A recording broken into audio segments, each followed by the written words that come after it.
తెలంగాణలో రాజ్యసభ ఎన్నికలకు బీఆర్ఎస్ ఎందుకు దూరంగా ఉంది? పోటీ చేయని తొలుత భావించిన ఎందుకు వెనక్కి తగ్గింది? పార్టీ మారిన 10 మంది ఎమ్మెల్యేలను ఇరుకున పెట్టాలని స్కెచ్ వేసిన అంతలోనే రాజ్యసభ రేస్ నుంచి బీఆర్ఎస్ తప్పుకోవడానికి రీజన్ ఏంటి? ఇందుకు రాజ్యసభ ఎన్నికలపై బీఆర్ఎస్ పార్టీ వర్గాల్లో ఏం చర్చ జరుగుతోంది? Let's watch.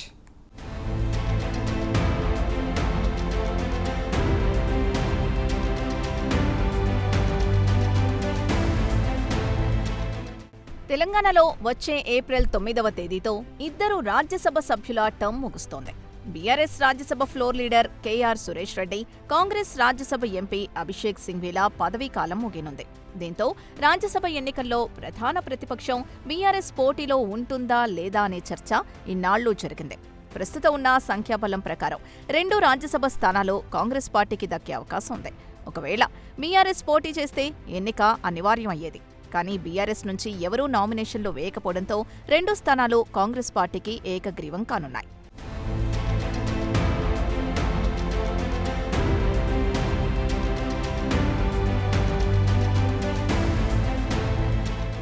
నిజానికి బీఆర్ఎస్ రాజ్యసభ ఎన్నికల్లో పోటీ చేయాలని భావించింది. ఇక బీఆర్ఎస్ అధినేత కేసీఆర్తో కేటీఆర్, హరీష్ రావు భేటీ అయి పలుమార్లు చర్చించారు. ముస్లిం మైనారిటీ అభ్యర్థిని బరిలోకి దింపాలని భావించారు. కానీ ఉన్నట్లుండి ఎందుకు సైలెంట్ అయ్యారనేది పొలిటికల్ సర్కిల్స్లో హాట్ టాపిక్గా మారింది. బీఆర్ఎస్ పార్టీ అసెంబ్లీ ఎన్నికల్లో 39 స్థానాల్ని గెలిచింది. 2 ఎమ్మెల్యేలు మరణించారు. ఉప ఎన్నికల్లో 2 స్థానాల్లో కాంగ్రెస్ గెలిచింది. ఆ తర్వాత 10 మంది ఎమ్మెల్యేలు బీఆర్ఎస్ నుంచి కాంగ్రెస్ పార్టీలో చేరారు. దీంతో బీఆర్ఎస్ బలం 27కి చేరింది.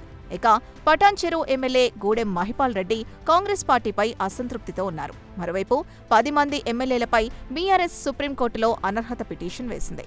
స్పీకర్ విచారణ చేపట్టి 8 మంది ఎమ్మెల్యేలకు క్లీన్ చిట్ ఇచ్చారు. మరో 2 ఎమ్మెల్యేలపై విచారణ జరుగుతోంది. దీంతో పార్టీ మారిన ఎమ్మెల్యేల్ని ఇరుకున పెట్టే విధంగా రాజ్యసభ ఎన్నికల్లో బీఆర్ఎస్ పోటీ చేసే అవకాశం ఉండేది. కానీ ఇప్పుడు పోటీకి దూరంగా ఉండటంపైనే చర్చ జరుగుతోంది.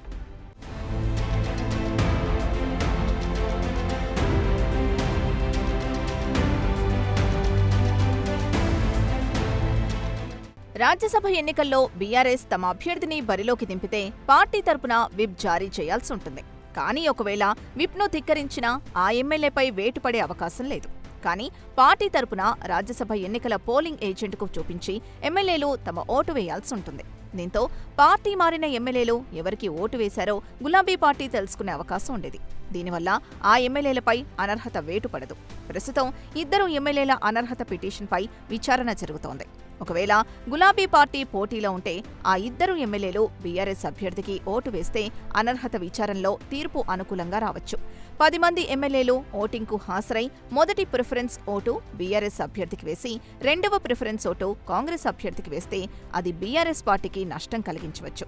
అదేవిధంగా ఓటింగ్కి హాజరు కాకపోవచ్చు. ప్రస్తుతం గులాబీ పార్టీలో ఉన్న ఎమ్మెల్యేల్లో ఎవరైనా మొదటి ప్రాధాన్యత లేదా 2వ ప్రాధాన్యత ఓటును కాంగ్రెస్ పార్టీ అభ్యర్థులకు వేస్తే మొదటికే మోసం వస్తుందని బీఆర్ఎస్ అధిష్టానం భావించినట్లుగా ప్రచారం జరుగుతోంది. అందుకే చివరి నిమిషంలో రాజ్యసభ ఎన్నికల పోటీ నుంచి తప్పుకున్నట్లుగా తెలుస్తోంది.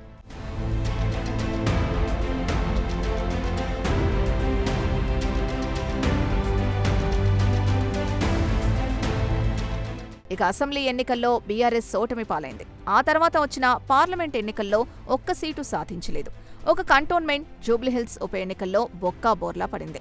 ప్రభుత్వ వ్యతిరేకతతో మున్సిపల్ ఎన్నికల్లో మెజారిటీ స్థానాలు కైవసం చేసుకుంటామని భావించిన గులాబీ శ్రేణులకు నిరాశే మిగిలింది.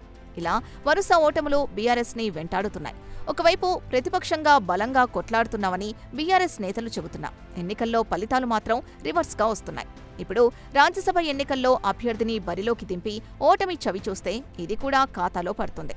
ఇలా వరుస ఓటములు మూటకట్టుకోవడం కంటే పోటీకి దూరంగా ఉండటమే మేలని గులాబీ అధిష్టానం భావించి ఉంటుందనే టాక్ వినిపిస్తోంది. మొత్తానికి రాజ్యసభ ఎన్నికల్లో సరైన సంఖ్యాబలం లేకపోవడం, ఎమ్మెల్యేల అనర్హత పిటిషన్పై విచారణ జరుగుతూ ఉండడం లాంటి అంశాలతో గులాబీ పార్టీ రాజ్యసభ పోటీ నుంచి విరమించుకుందనే టాక్ పార్టీలో వినిపిస్తోంది.